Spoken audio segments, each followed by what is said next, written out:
Okay. Hey, Shannon, how are you? I'm doing great. Thank you so much for having me. Well, thank you for coming on the show. It's nice to have you here. Happy to make your acquaintance and have a little chat with you. You're on a book tour, and the book tour is actually promoting a reissue of your series, right? Keeper of the Lost Cities.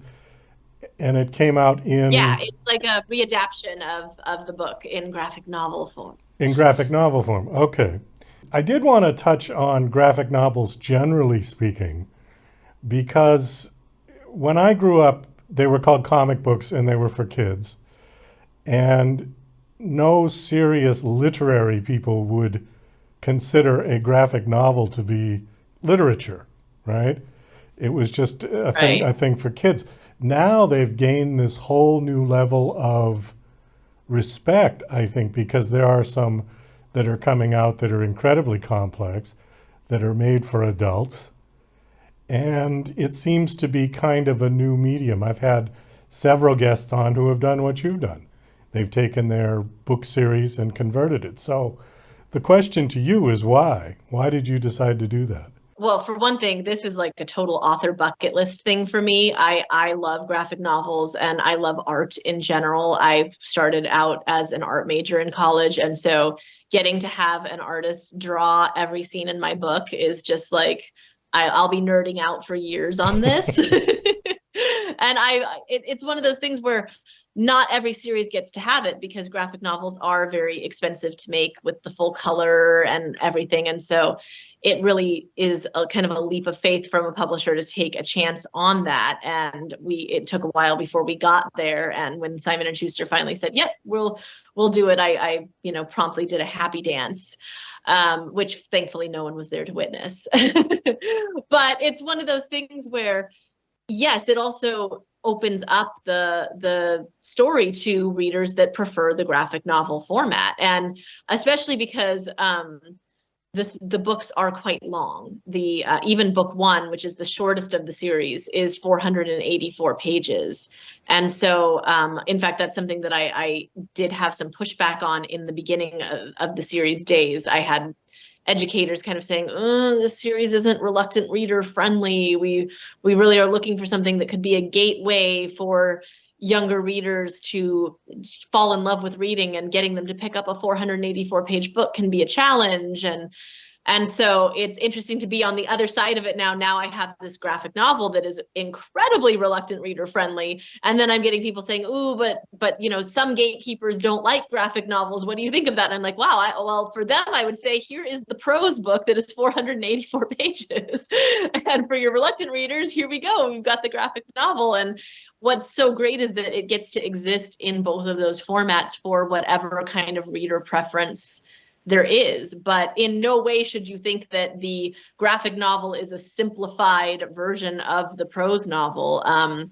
If anything, it's more complicated because we had to find very unique ways of telling the story using both visuals and text. Well, one of the people that I had on the show that did what you did it as a sort of a gateway, you mentioned that word, to a screenplay, because he thought that Mm. if he threw a novel down in front of a film producer, that they wouldn't bother to read it, especially if it was 800 pages. But if you put a graphic novel in front of them that they could get through in 10 minutes or something, that it was a much more appealing format for that kind of a shop. Is that something you're thinking of doing? Is this something you've had in your mind to make this into a film It's series? funny. It's when we did the graphic novel deal, and one of the things that I think helped motivate it was that we were also in film deal negotiations, and it's kind of one of those things that you know the graphic novel rights tend to be bought up by the studios because they want to kind of control all the visuals. And so it was one of those things where I was very glad that Simon and Schuster was able to acquire the rights so that we could have some sort of say over the graphic novel instead of it being something that the studio had control over. So we there's already been film stuff in the works. It's still slowly climbing the ladders of Hollywood. And I do think that perhaps having the graphic novel might help us climb those ladders a little bit less slowly. But Hollywood is a million steps to get to the finish line, so we'll see. But yeah, it's certainly something that it's much closer to a movie format than a prose book is, because it is visual storytelling, and instead of internal, being in the character's mind and getting these monologues and these words to communicate, you have to have visuals instead. When did you start this series? So I actually came up with the idea for the series way back in 2008, which it is crazy how long ago that was. It feels like yesterday and a million years ago, all at the same time. And then it took me a little while to figure out how to tell this story, because it was such a huge story, and it's a world that doesn't think it has any villains. And so trying to have a way of coming into the story where I was true to that world, that they would keep telling the main character, like, no, you've got nothing to worry about, there's nothing going on, without having that completely kill any tension in the story. It took me 20 drafts. I signed with my agent in 2010 around draft 13. We tried to sell draft 15 and piled up rejections. I rewrote it. My agent said, I think you need to try again. We did that a couple more times, and we sold draft 18. And then I promptly got to work with an editor and revise it 2 more times. And so the published version is draft 20, which came out in 2012. And then I've been coming out with the additional books in the series ever since. And here we are in 2023. And we're on book 9 in the actual, written series. And now we're on book 1, part 1 of the graphic novels. The other series you have is a trilogy called Skyfall. Is that one going to be turned into graphic novel as well, or no? I mean, it would entirely depend on, publishing and them. I feel like right now it's more of middle grade books that are getting turned into graphic novels, a little bit more so than the young adult books. I could be completely wrong on that, but I feel like I've mostly seen more of the middle grade books, and that one is YA, so it might be a little bit of a longer shot, but I am certainly here and open for it. If anyone wants to make that into a graphic novel, call me. I assume you did not do the illustrations for the graphic novel, right? No. I wish I could have, but I wouldn't have had time even if I could. But no, that was one of the reasons why I stopped being an art major, was that I wanted to do illustration. I wanted to do either, animation or graphic novels or things of that sort. But the way I draw, I can only draw something if I can see it. So I'm really good at, like, there's a vase of flowers, let me paint it. Not let me imagine what a character looks like and then just draw them on paper. That's not the way my brain works. And so sadly, that ruled out any of the careers I was interested in, which is why I pivoted toward writing.